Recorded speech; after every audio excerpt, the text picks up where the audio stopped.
परम प्रेममय श्री ठाकुर अनुकूल चंद्र श्रीमुख निसृत पवित्र स्वास्थ्य सदाचार सूत्र ग्रंथ पाठ वैशाखर नव उत्सर्जन मोर परम पुरुष जी पुराणधनी कोलमालिक परम पिता तांक निकट यह एकांत प्रार्थना प्रति प्रत्येक जेपरी निरोग निरापद धीमान श्रीमान कुशल कौशली पराक्रमी क्रियमाण सुस्थ सबल चिरायु होई बंची रुहंती आ मोर कातर प्रार्थना जेपरी से मंजूर करती।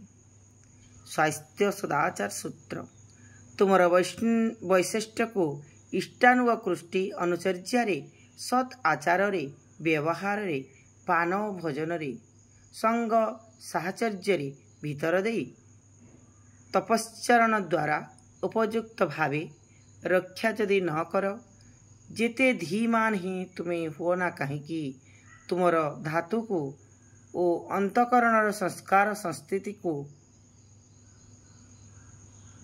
विपर्य विकृत करी से विशेष संहिति को तुम्हें अवसन्न और व्याहत करी तोलिब ही तोलिब। तुमर गर्वेप्सो वादार्य बा संकीर्णता से विनयनी आचरण व्यतीत परिवेश और परिस्थिति सहित संगति रखी उत्क्रमणी तप्तर्य कौनसी मते उद्गतिशील होई चली पारिबो नाही।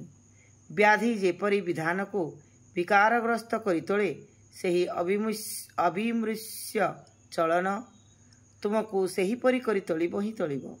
अज्ञानी ज्ञान गौरव ही कुह आउ मूढ़ मुह्यमान चलन ही कुह किछि भी तुमको स्वस्ति संदीप्त करी रखि पारिबो नाही। भल जदि चाह से सबु वैकारिक विपर्य को एड़ी विहित चलन रे चाल तुम्हें भी बंचीब आउ तुमको जो माने श्रद्धा करती से माने भी बंचीबे। वाणी संख्या 80। जय गुरु जय गुरु।